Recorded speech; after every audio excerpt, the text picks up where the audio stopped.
Hello everyone, मैं विनीत आप लोगों का विनीत मैथ पे स्वागत करता हूं। तो इस वीडियो में हम पढ़ने वाले हैं यूपी टेट सुपर टेट से जितने भी क्वेश्चन आते हैं नंबर सिस्टम को लेकर। हम अपने चैनल पे यूपी टेट सुपर टेट के जितना भी सिलेबस है और जिस टाइप का जिस लेवल का क्वेश्चन बनता है उसी लेवल क्वेश्चन को हम आपको इस वीडियो में पढ़ाने वाले हैं। तो वीडियो को लास्ट देखना, चैनल पर नया है तो चैनल को सब्सक्राइब जरूर कर लेना, क्योंकि ऐसे ही वीडियो हम आपके लिए लाते रहते हैं। सबसे पहले देखिए क्या होती है सिलेक्शन पाने के लिए आपके जो लेवल होता है। अब नंबर सिस्टम बहुत बड़ा चैप्टर, बहुत बड़ा सिलेबस है नंबर सिस्टम का, लेकिन अब आपको सब कुछ नहीं पढ़ना है नंबर सिस्टम में। हाँ भाई, अब आपको पढ़ना उतना ही है जितना आपके एग्जाम में आना चाहिए। तो अब CLAT level, SSC CGL level तक के क्वेश्चन नंबर सिस्टम से पूछे जाते हैं, लेकिन आपके यूपी टेट और सुपर टेट में उतने अच्छे लेवल के क्वेश्चन नहीं पूछाते हैं। कुछ बेसिक क्वेश्चंस पूछे जाते हैं जिनको हम आपको बिल्कुल अपने इस चैनल पर पूरा उसी टाइप का क्वेश्चन बताएंगे। ठीक है, तो चलिए आपकी क्लास को स्टार्ट करते हैं।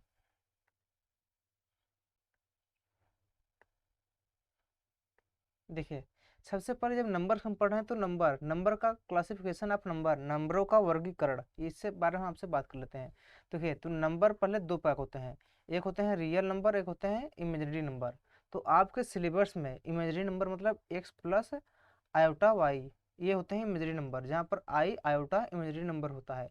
कहीं कहीं पर आपको ये भी देखने को मिलेगा ए प्लस आई बी, लेकिन आपके सिलेबस में इमेजिनरी नंबर नहीं है, आपके सिलेबस में सिर्फ रियल नंबर है।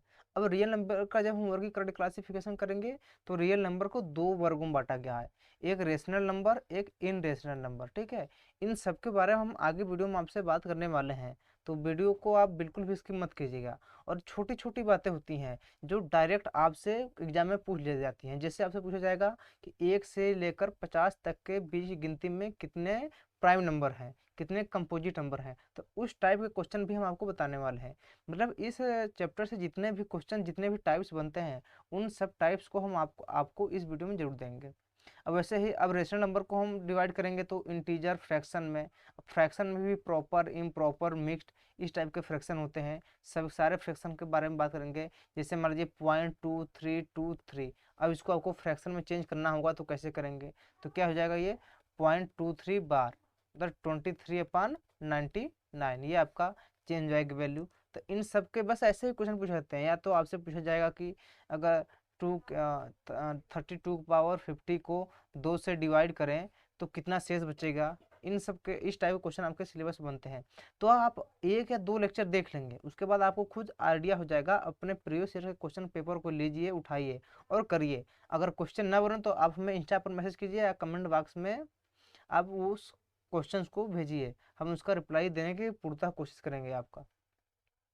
अब सबसे पहले नंबर्स की बात हो रही है तो नंबर्स की बात कर लें। तो नंबर्स किसे कहते हैं, तो नंबर्स मतलब जो एक या एक से अधिक अंकों का समूह है। जैसे मान लीजिए कि अगर 2 से 135 तो क्या होगा, ये नंबर्स हो गया। या व्यवहारिक भाषा में जिससे हमें किसी वस्तु का बोध होता है या ज्ञात होता है, यानी जिसे हम काउंटिंग कर सकते हैं, उसे क्या कहते हैं, हम नंबर्स कहते हैं। जैसे कि ये 5 अमरूद है, ये 5 सेब है, मतलब हम काउंटिंग कर रहे हैं।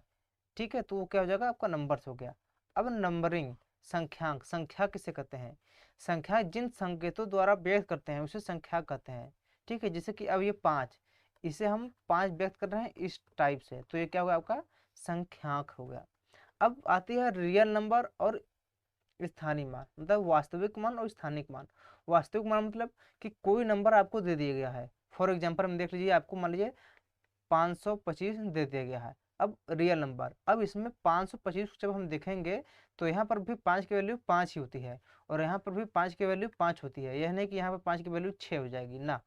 इसे कहते हैं रियल नंबर, वास्तविक मान, मतलब उसका वही मान है जो वहाँ पर दिखाया गया है। और स्थानीय मान, तो स्थानीय मान क्या होता है, समय स्थिति के अनुसार बदलता रहता है।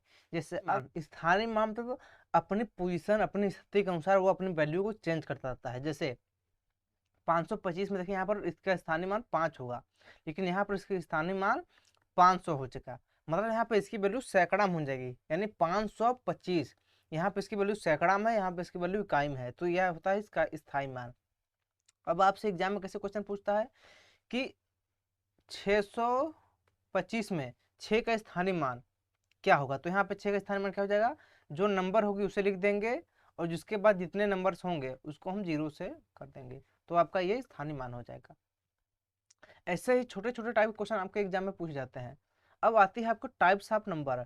टाइप्स ऑफ नंबर को लेकर आपके एग्जाम में एक या दो क्वेश्चन देखने को जरूर मिलेगा। टाइप ऑफ नंबर्स को, तो कितने टाइप्स के नंबर होते हैं उन सबको बारे में आपको बताने वाले हैं। तो नेचुरल नंबर, तो नेचुरल नंबर मतलब प्राकृतिक संख्या है। तो प्राकृतिक संख्या क्या कहते हैं, जिसे हम गिनने में प्रयुक्त करते हैं। अब आप किसी वस्तु को जीरो से तो गिनेंगे नहीं, किसी वस्तु को गिनेंगे तो आप एक से गिनेंगे, तो वही होती है उसका नेचुरल नंबर मतलब प्राकृतिक संख्या। वह संख्या या वस्तु जो गिनने में प्रयुक्त की जाती है वह उसका स्थानीय मान, अरे प्राकृतिक मान कहलाती है, यानी नेचुरल नंबर। जैसे एग्जाम्पल में 1 2 3 4 ऐसे ही जाएंगे आप इनफाइनाइट तक। अब होल नंबर, होल नंबर मतलब पूर्ण संख्या। जो अप्राकृतिक संख्या क्या थी, जिसे गिनने में प्रयुक्त किया जा सके और वह एक से स्टार्ट होती हो, लेकिन प्राकृतिक संख्या में अगर हम जीरो को और ऐड कर दें तो वो आपकी पूर्ण संख्या हो जाती है। जैसे 0 1 2 3 4, अब यहाँ पर जीरो ऐड हो गया है ये, तो ये आपका पूर्ण संख्या हो गया। अब इंटीजर नंबर, इंटीजर मतलब पूर्णांक संख्या, ठीक है। अब इंटीजर नंबर किसे कहते हैं, तो इंटीजर नंबर क्या कहते हैं कि वे सभी संख्याएं जिसमें पॉजिटिव नेगेटिव और जीरो को भी ऐड किया जाए, मतलब धनात्मक वैल्यू ऋणात्मक वैल्यू और जीरो भी हो, तो वो आपका पूर्णांक संख्या कहलाती है। जैसे यहाँ पे देखिए 0 हो गया, 1 हो गया, 2 हो गया। अब ये तो जीरो ऐड हो गया, पॉजिटिव हो गई, अब इसका नेगेटिव पच लेते हैं, -1 -2। अब ये है आपका पूर्ण संख्या यानी इंटीजर नंबर। अब इंटीजर नंबर कुछ प्रॉपर्टीज होते हैं, जैसे यदि किसी पूर्ण संख्या में जीरो जोड़ते हैं तो उसका प्राप्त योगफल पूर्ण संख्या के बराबर होता है। फॉर एग्जांपल आपका कोई पूर्ण संख्या 2 है, अब इसमें जीरो आप जोड़ेंगे तो आपको आंसर क्या प्राप्त होगा, 2। मतलब यहाँ पे ये आपके कथन की पुष्टि हो गई कि यदि किसी भी पूर्ण संख्या में जीरो ऐड कर रहे हैं तो प्राप्त योगफल उसी पूर्ण संख्या के बराबर होती है। उसी प्रकार जब 2 में से जीरो घटाएंगे तो क्या हो जाएगा, आपको मिलेगा 2 ही मिलेगा। इस तरह से दूसरे कथन की पुष्टि हो रही है कि किसी पूर्ण संख्या में जीरो को घटाएंगे तो प्राप्त संख्या वही पूर्ण संख्या होती है। अब रेशनल नंबर मतलब परमेय संख्या, तो परमेय संख्या किसे कहते हैं, वे सभी संख्या जिन्हें p बाई क्यू के रूप में व्यक्त किया जा सके परमेय संख्या कहलाती है। जैसे 3/5 ये आपकी क्या है, परमेय संख्या कहलाती है। लेकिन इसमें एक कंडीशन होता है कि जो आपका p बाई क्यू कंडीशन होता है, इसमें q नॉट इक्वल टू 0 होना चाहिए। क्यों होना चाहिए, क्योंकि अगर 2/0 कर देंगे तो ये अगर 2 से डिवाइड इसे करेंगे तो ये वैल्यू इनफाइनाइट को टच कर जाएगी, लेकिन इनफाइनाइट को टच हमें नहीं कराना है, हमें p बाई क्यू के रूप में ही लिखना है, ठीक है। अब इन रेशनल नंबर वे सभी संख्या जिन्हें p बाई क्यू के रूप में व्यक्त नहीं किया जा सकता अपरिमेय संख्या कहलाती हैं। जैसे p बाई क्यू, अब इस रूप में इसे ये व्यक्त नहीं किया सकता, ये तो आपका अपरिमेय संख्या हो जाएगा। अब रियल नंबर वास्तविक संख्या, तो सभी परमेय व और अपरिमेय संख्या वास्तविक संख्या कहलाती हैं। तो परमेय क्या होता है आपका p बाई क्यू, और अपरिमेय क्या होता है p बाई क्यू के रूप में व्यक्त नहीं किया जा सकते, ठीक है। तो ये आपकी परमेय और अपरिमेय संख्या मिलकर आपकी रियल नंबर वास्तविक संख्या बना दी। अब सम संख्या, सम संख्या तो आपको पता होगा जो संख्या 2 से डिवाइड, ये हम आपको बेसिक क्यों बता रहे हैं, क्योंकि अगर आपका अगर बेस मजबूत है तो आगे आने वाले जो इस क्वेश्चन में इन सब का मैं यूज करूंगा तो आपको बार बार बताने की हमें जरूरत ना पड़े, और आप कमेंट हमें नहीं करेंगे, क्योंकि आपको हम ऑलरेडी इस वीडियो में बता दे रहे हैं कि परमेय संख्या टाइप ऑफ नंबर कि टाइप्स ऑफ नंबर कितने प्रकार होते हैं। अब इवन नंबर सम संख्या, जो संख्या 2 से विभाजित होती है सम संख्या, और विषम संख्या जो संख्या 2 से विभाजित ना हो वो विषम संख्या कहलाती है। ये आपको क्लास 8 या 9 में भी पढ़ाया होगा। अब उदासीन पूर्णांक, ये आपका इम्पोर्टेंट है। उदासीन पूर्णांक, तो पूरे नंबर सिस्टम में उदासीन पूर्णांक सिर्फ एक ही है, वो कौन है, वो आपका 0 है, ठीक है। ऐसा पूर्णांक जिस पर पॉजिटिव और नेगेटिव का कोई भी प्रभाव न पड़े उदासीन पूर्णांक संख्या कहलाती है। अब 0 में आप मान लीजिए कुछ भी ऐड करते हैं +0 तो कोई फर्क नहीं, -0 कोई फर्क नहीं। अब प्राइम नंबर, प्राइम नंबर अभाज्य संख्या। अब प्राइम नंबर किसे कहते हैं, वे सभी संख्या जो स्वयं व एक के अलावा किसी अन्य संख्या से विभाजित न हो। आपसे क्वेश्चन एग्जाम में कैसे पूछेगा कि 1 से 50 के बीच में कितने प्राइम्स नंबर हैं, तो अभी इसका भी हम खुलासा करने वाले हैं बस अगले पेज पर। तो आप समझ लीजिए पहले प्राइम नंबर किसे कहते हैं। तो प्राइम नंबर मान लीजिए आप 11, ठीक, 11 आपका एक प्राइम नंबर है। और चेक कैसे करेंगे, हम ये चेक करेंगे 11 किस किस संख्या से विभाजित होगी। अगर ये किसी संख्या से विभाजित नहीं हो रही है तो ये प्राइम नंबर यानी अभाज्य संख्या कहलाती है। जैसे अब 11 1 और 11 और किसी संख्या से विभाजित नहीं होगी। और आपका इसका परिभाषा भी, एक्सप्लेनेशन भी यही है कि वे सभी संख्या जो स्वयं और एक के अलावा किसी अन्य संख्या से विभाजित न हो परिमेय संख्या कहलाती है।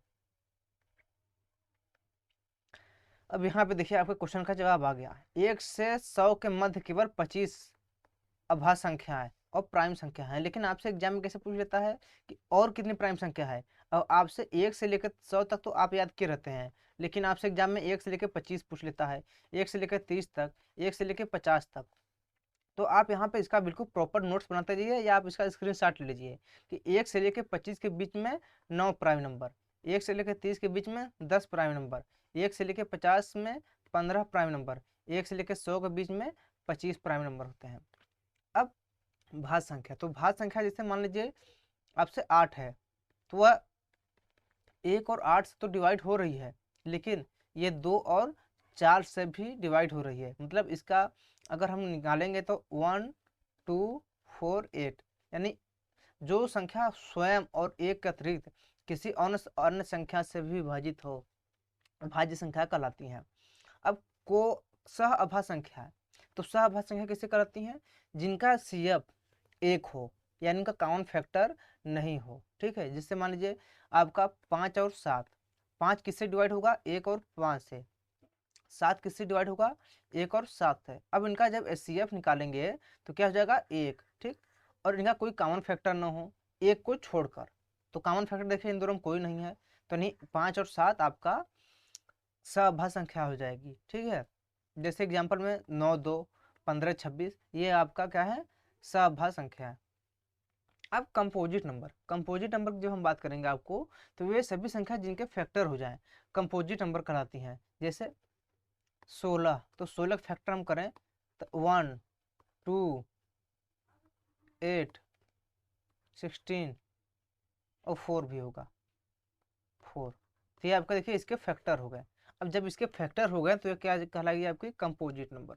अब आपसे एग्जाम में ये भी पूछ लेता है कि 1 से लेकर 25 के बीच 1 से लेकर 25 के बीच में कितने कंपोजिट नंबर? 100 के 1 से लेकर 30, 1 से लेकर 50, 1 से लेकर 100 के बीच में। तो आप इसका भी स्क्रीनशॉट ले लीजिए कि 1 से लेकर 100 के बीच में 74 कंपोजिट नंबर, 74, 1 से लेकर 50 के बीच में 34, 1 से लेकर 30 के बीच में 19, 1 से लेकर 25 के बीच में 15। अब परफेक्ट नंबर, परफेक्ट मतलब नंबर क्या होते हैं? वे सभी संख्या जिनके फैक्टर का जोड़ वही आ जाए जिसका वो फैक्टर हो। जैसे आप मान लीजिए 15 को ले लीजिए, तो अगर ये है 1 3 5 15, अगर इन सबका जोड़ 15 को छोड़कर, ठीक है, यही आ जाए 5 3 8 1 9, इसका जोड़ कितना आ रहा है? 9। लेकिन अगर इनका जोड़ 15 आ जाए तो क्या हो जाएगी आपकी? ये परफेक्ट नंबर हो जाएगी। कुछ एग्जाम्पल टाइप के देखिए है 6, जब 6 को हम फैक्टर करेंगे तो 1 2 3 6, तो हमने क्या कहा था? लास्ट वाले को छोड़कर इन तीनों को ऐड कर रहे हैं तो 3 2 5 1 6, यही आ रहा है ना, तो आपका ये परफेक्ट नंबर हो गया। इसी तरह 28 का है। और कौन परफेक्ट नंबर होते हैं इसको आप हमें कमेंट बॉक्स में करके बताएंगे। अब रामानुजन नंबर, ये नंबर एक बहुत ही अच्छी नंबर है, ये एग्जाम में आपसे अक्सर क्वेश्चन पूछे जाते हैं इसके। तो ये दो संख्याओं का क्यूब का सम 1729 है तो वो रामानुजन संख्या कहलाती है। मतलब अगर कोई संख्या ए और बी है, ठीक है, अब इनका क्यूब निकालें, ए का क्यूब प्लस बी का क्यूब, अगर इनका योग 1729 है तो ये आपका क्या कहलाएंगी? रामानुजन नंबर। तो अब एग्जाम्पल के रूप में हम आपके पास दो रामानुजन दे रहे हैं, 10 और 9, 12 और 1, और तीसरा रामानुजन नंबर आप हमें कमेंट बॉक्स में बताएंगे कि तीसरा रामानुजन नंबर कौन है। तो इसको थोड़ा हम वेरीफाई करके देख लेते हैं। तो अगर 10 का क्यूब करेंगे हम और 9 का क्यूब करेंगे तो क्या हो जाएगा? ये 10 का क्यूब करेंगे तो 1000 हो जाएगा, और 9 का क्यूब करेंगे तो क्या हो जाएगा? 729। जब इन दोनों को हम ऐड करेंगे तो कितना हो जाएगा? 1729। उसी तरह जब इसको जब 12 का क्यूब करेंगे और 1 का क्यूब करेंगे तो जैसा जानते हैं कि अब 12 का क्यूब कितना होता है? 1728, और 1 का क्यूब 1 ही होता है, तो इसका भी कितना जा रहा है? 1729। तो इस हिसाब से ये आपका रामानुजन नंबर हो गए दो। तीसरा रामानुजन क्या नंबर होता है? या सिर्फ दो ही पूरे नंबर सिस्टम में दो ही रामानुजन नंबर होते हैं? आप हमें कमेंट बॉक्स में करके बताएंगे। अगर आपको नहीं पता है तो आप ये भी कमेंट बॉक्स में बताइए सर हमें तीसरे रामानुजन नंबर के बारे में बताइए, या अगर तीसरा रामानुजन नंबर नहीं होता तो उसके बारे में बताइए। अब युग्म अभाज्य संख्या है, तो युग्म अभाज्य संख्या कहलाती हैं ऐसी अभाज्य संख्याएं जिनके बीच का अंतर 2 हो, युग्म अभाज्य संख्या कहलाती हैं। जैसे 3 और 5 ये 2 अभाज्य संख्याएं हैं। अब इनके बीच का अंतर कितना होना चाहिए, 2 होना चाहिए। तो 3 और 5 के बीच का अंतर देखिए 2 है, तो ये युग्म अभाज्य संख्या कहलाती हैं। जैसे और एग्जाम्पल में देख लीजिए 11 और 13 अभाज्य संख्या है, क्लियर है, और इनके बीच का अंतर भी 2 है, ये भी क्लियर है।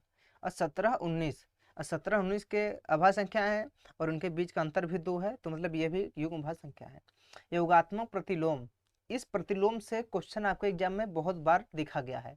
और किस टाइप के क्वेश्चन बनते हैं, जब अगले सेशन मिलेंगे हम तो वहां पर आपको बताएंगे किस टाइप के क्वेश्चन बन रहे हैं। पूर्णांकों का ऐसा युग्म जिनका योग 0 हो एक दूसरे के योगात्मक प्रतिलोम कहलाते हैं। जैसे एग्जाम्पल में आपको देख लें कि 5 का योगात्मक प्रतिलोम कितना होगा, -5। और ये वेरीफाई कैसे करेगा, पूर्णांकों का ऐसा युग्म जिनका योग 0 हो। तो जब आप 5 प्लस -5 करेंगे कितना हो जाएगा, 0, प्लस माइनस माइनस 5 - 5 बराबर 0 हो जाएगा। बस यही चीज़ है योगात्मक प्रतिलोम। वैसे ही गुणात्मक प्रतिलोम क्या है, किसी भी परिमेय संख्या का गुणात्मक प्रतिलोम उस संख्या का व्युत्क्रम होता है। जैसे 5 का गुणात्मक प्रतिलोम क्या हो जाएगा, 1/5। या आप ये भी कह सकते हैं कि गुणात्मक प्रतिलोम वो होता है जिनके अगर हम मल्टीप्लिकेशन करें तो उनका मल्टीप्लिकेशन का जो फाइनल आंसर आएगा वो 1 आएगा। जैसे 10 का गुणात्मक प्रतिलोम कितना होगा, 1/10।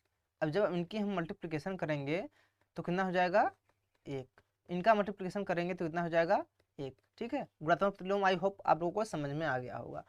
लेवल किस टाइप का बनता है नंबर सिस्टम से आपके एग्जाम में, वो हम अभी थोड़ा सा आइडिया आपको देने वाले हैं इसी वीडियो के अंत में। और 4-5 क्वेश्चन ऐसे आपको देंगे जिसमें आपको क्वेश्चन वो करने होंगे। अब rule of divisibility, rule of divisibility से बहुत सारे क्वेश्चन आपके एग्जाम में बनने वाले हैं। आपसे एग्जाम में पूछेगा 2 की पावर 50 को अगर हम 3 से डिवाइड करें तो कितना शेष बचेगा, कितना रिमाइंडर बचेगा, इन सब के। ठीक है, तो रूल ऑफ डिविजिबिलिटी में सबसे पहले बात करेंगे हम आपसे 2 से विभाज्यता का नियम, क्योंकि 2 ही सबसे पहले आती है। तो दी गई संख्या का इकाई अंक 0 या सम संख्या, 0 या इवन नंबर हो, ठीक है, तो वह संख्या 2 से डिवाइड हो जाएगी।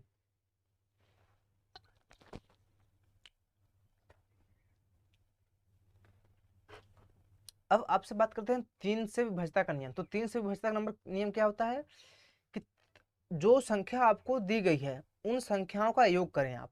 योग करने के बाद प्राप्त संख्या अगर 3 से डिवाइड या 3 से विभाजित है तो वो संख्या भी आपकी 3 से विभाजित हो जाएगी। फॉर एग्जाम्पल 1338, क्या होगा कि जो संख्या आपको दी गई है सारे नंबर्स को ऐड करें। ठीक है, 1 + 3 + 3 + 8, जब इसको आप ऐड करेंगे तो क्या आ जाएगा, 3 1 4 3 7, 8 7 15।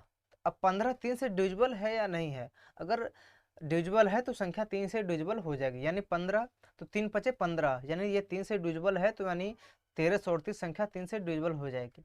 अब आपका एक मन में कन्फ्यूजन ये होगा कि सर यहाँ पे ये नंबर छोटी आ गई है। मान लीजिए यहाँ पे ये नंबर आती है आपकी 1356, किसी नंबर को ऐड करने पर इतना आता, तो अब क्या करते हैं नेक्स्ट प्रोसेस में आप, तो इन नंबर को आप फिर से ऐड करते हैं। तो 3 1 4, 5 4 9, 9 6 15, ठीक है, 15 आ गया। तो अगर अब भी बड़ी संख्या रहे तो इन दोनों का आप ऐड करिए, 5 1 6। तो मतलब जब तक छोटी नंबर्स ना आए आप संख्याओं को ऐड करते जाइए। अब अगला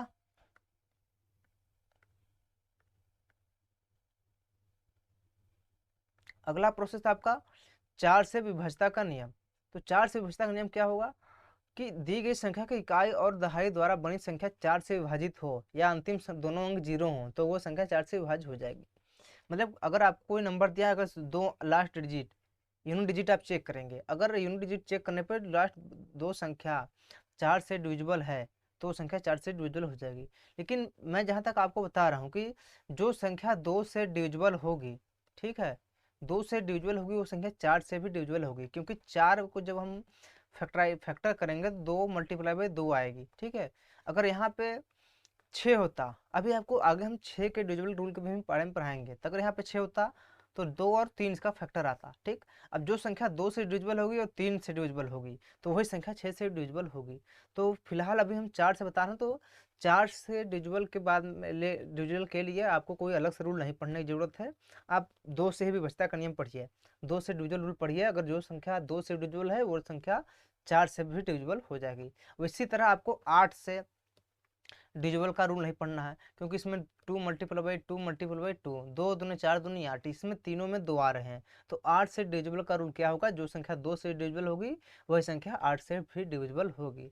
अगर कोई संख्या आपको नहीं समझ में आ रहा कि इस संख्या को डिविजिबिलिटी रूल कैसे चेक करें, तो उसका आप नॉर्मल फैक्टर कर लीजिए। अब जैसे आपसे पूछा जाए 15 के डिविजिबल रूल क्या होंगे, तो 15 फैक्टर क्या हो जाएंगे, 3 और 5। ठीक, अब 3 और 5 फैक्टर हैं इसके, तो 3 और 5 फैक्टर हैं, तो जो संख्या 3 से डिविजिबल होगी और 5 से डिविजिबल होगी वो संख्या 15 से भी डिविजिबल हो जाएगी। अब 5 से विभाज्यता का नियम, तो 5 से विभाज्यता का नियम ये है कि किसी भी संख्या का यूनिट डिजिट, किसी भी संख्या का यूनिट डिजिट अगर 0 और 5 है तो संख्या 5 से विभाजित हो जाएगी। अब 6 से, तो 6 से विभाज्यता का नियम आपको क्या बताया हमने कि 6 के आप फैक्टर कीजिए, तो 2 मल्टीप्लाई बाई 3। अब इसके फैक्टर 2 मल्टीप्लाई 3 हो गए। जो संख्या 2 से डिविजिबल है और 3 से डिविजिबल है तो वो संख्या आपको 6 से डिविजिबल हो जाएगी। ठीक है, जैसे एग्जांपल में देखिए 14 59 26, 14 59 26। अब ये लास्ट में देखिए क्या है, इवन नंबर, मतलब ये 2 से डिविजिबल है और 3 से डिविजिबिलिटी रूल क्या करते हैं, सारे नंबर को ऐड करते हैं। ठीक है, जब इस नंबर को हम ऐड करेंगे तो क्या हो जाएगा, 9 1 10, 10 से 14, 14 5 19, 19 6 25, 25 2 27। अब 27 3 से डिविजिबल है या नहीं, तो 27 3 से डिविजिबल है, मतलब ये संख्या आपको 3 से डिविजिबल हो जाएगी। तो कुछ ऐसे ही बस सीधे साधे क्वेश्चन आते हैं एग्जाम में आपको। अब 7 से विभाज्यता का नियम, अब 7 से विभाज्यता का नियम थोड़ा सा हार्ड है, क्योंकि अब 7 के ना तो कोई फैक्टर होते हैं और न ही इसका कोई पर्टिकुलर रूल है। तो अब इसको आपको कैसे चेक करना होगा, दी गई संख्या के इकाई के अंक को दुगुना करना होगा। यानी आपको सबसे पहले प्रोसीजर क्या करना होगा, यूनिट डिजिट को मल्टीप्लाई करना होगा 2 से। ठीक, ये दुगुना करके शेष अंकों की बनी संख्या से घटा देने पर प्राप्त संख्या 0 या 7 से विभाज्य हो तो दी गई संख्या 7 से विभाज्य हो जाएगी। मान लीजिए एग्जाम्पल, एक एग्जाम्पल को थोड़ा आपको बताते हैं कि 24 29। ठीक है, अब इसको जो यूनिट डिजिट है, क्या है यूनिट डिजिट, अब क्या है इसकी यूनिट डिजिट 9 है। अब 9 को आप दुगुना करेंगे तो कितना हो जाएगा 18, मल्टीप्लीकेशन करेंगे दुगुना करेंगे तो उसे मल्टीप्लाई करेंगे। अब बची हुई संख्या, मतलब बची हुई संख्या क्या है आपकी 242। 242 में से 18 घटाने पर जो प्राप्त संख्या आपकी है यहाँ पे, अगर वो 0 या 7 से डिविजिबल है तो वो संख्या 7 से डिविजिबल हो जाएगी। अब घटाने पर क्या आता है और ये संख्या 7 से डिविजिबल होती है या नहीं होती है, आप हमें कमेंट बॉक्स में जरूर बताइएगा। अब 9 से विभाज्यता का नियम, तो दी गई संख्या के सभी अंकों का योग 9 से विभाज्य हो तो संख्या 9 से विभाज्य होगी। लेकिन मैं कहता हूँ आपको 9 से विभाज्यता का नियम आपको पढ़ने की जरूरत नहीं है। 9 के आप क्या करें, फैक्टर करें। तो 9 का फैक्टर करें तो 3 मल्टीप्लाई बाई 3, दोनों में 3 आ रहा है, तो जो संख्या 3 से डिविजिबल है वो संख्या 9 से भी डिविजिबल होगी। 10 से डिविजिबल की रूल क्या होगी, इकाई का अंक 0 हो, यूनिट डिजिट 0 हो या 10 से विभाज्य हो। लेकिन आपको फैक्टर फैक्टर वाला रूल आपको ईजी पड़ेगा। तो यहाँ पे देखिए 2 और 5, मतलब जो संख्या 2 से डिविजिबल होगी और 5 से डिविजिबल होगी वो संख्या 10 से भी डिविजिबल होने वाली है। अब 11 से विभाज्यता का नियम, अब 11 से विभाज्यता का नियम यह है कि दी गई संख्या के अल्टरनेट नंबर, अल्टरनेट नंबर किसे कहते हैं कि एक संख्या को पकड़िए दूसरा छोड़िए तीसरा फिर लीजिए। मान लीजिए कि यहाँ पे 24 29 25 है। ठीक है, अब अल्टरनेट नंबर कौन से हैं यहाँ पे, तो 2 2 2। ठीक है, और 4 9 5, मतलब किसी एक संख्या को आप यहाँ से पकड़िए और एक संख्या को छोड़कर अगला संख्या पकड़ लीजिए, तो वही होते हैं आपके अल्टरनेट नंबर। तो अल्टरनेट नंबर का योग अगर 0 है तो वो संख्या 11 से डिविजिबल हो जाएगी। एग्जाम्पल के तौर पे देखिए अल्टरनेट नंबर कहाँ पे है, देखिए यहाँ पे अल्टरनेट नंबर कौन है, 7 2। देखिए 7 2 3 2, 7232। और दूसरा अल्टरनेट नंबर कौन है आपका? 176, 176। ठीक है, अब ये क्या है? 729, 9 3 12, 12 2 14। ठीक है, और यहाँ पे 7 1 8 8 6 14। देखिए यहाँ पे जीरो जीरो हो गया, तो मतलब ये नंबर 11 से आपका विभाज्य है। अब ये आपके लिए थोड़ा सा होमवर्क है। आपको हमने 11 से विभाज्यता का नियम पढ़ा दिया, 9 से विभाज्यता का नियम पढ़ा दिया, तो आप हमें ये 4 क्वेश्चन है आपके लिए। आप हमें बताएंगे कि x के स्थान पर क्या आएगा कि वो संख्या 3 से या 9 से या किसी से विभाजित होगी। अब यहाँ पे देखिए अल्टरनेट नंबर आप चेक करेंगे। ठीक है, अगर अल्टरनेट नंबर का योग अगर जीरो हो जाता है तो वो संख्या 11 से विभाजित हो जाएगी। और 9 से क्या होता है कि सारे नंबर्स का ऐड अगर 9 से विभाजित है तो संख्या 9 से विभाजित हो जाएगी। तो यहाँ पे एक, यहाँ से पूछा आपको कोई एक जगह पे क्या आएगा। ठीक है, तो बस अगर आपको नहीं आता है आंसर या आपको करने नहीं आ रहा है तो आप हमें इंस्टाग्राम पे लिंक आपको मिला होगा, वहाँ पे फॉलो कर लीजिएगा, वहाँ पे मैसेज करिए आपको, हम वहाँ पे आपको इसका सलूशन प्रोवाइड करवा देंगे। और अगले वीडियो में हम आप देखना जरूर, क्योंकि अगले वीडियो में हम यूनिट डिजिट कि अगर 2 की पावर 50 है या 242 के पावर 656 है तो उसका यूनिट डिजिट इकाई का अंक क्या होगा। इस टाइप के क्वेश्चन हम वहाँ पे आपको लेने वाले हैं। तो वीडियो देखने के धन्यवाद। और अगर वीडियो आपको अच्छा लगा है तो वीडियो को लाइक और एक कमेंट जरूर करना, और चैनल को सब्सक्राइब कर लेना और बेल आइकन को प्रेस करके लेना, ताकि ऐसे ही अमेजिंग वीडियो आपको लगातार मिलती रहे।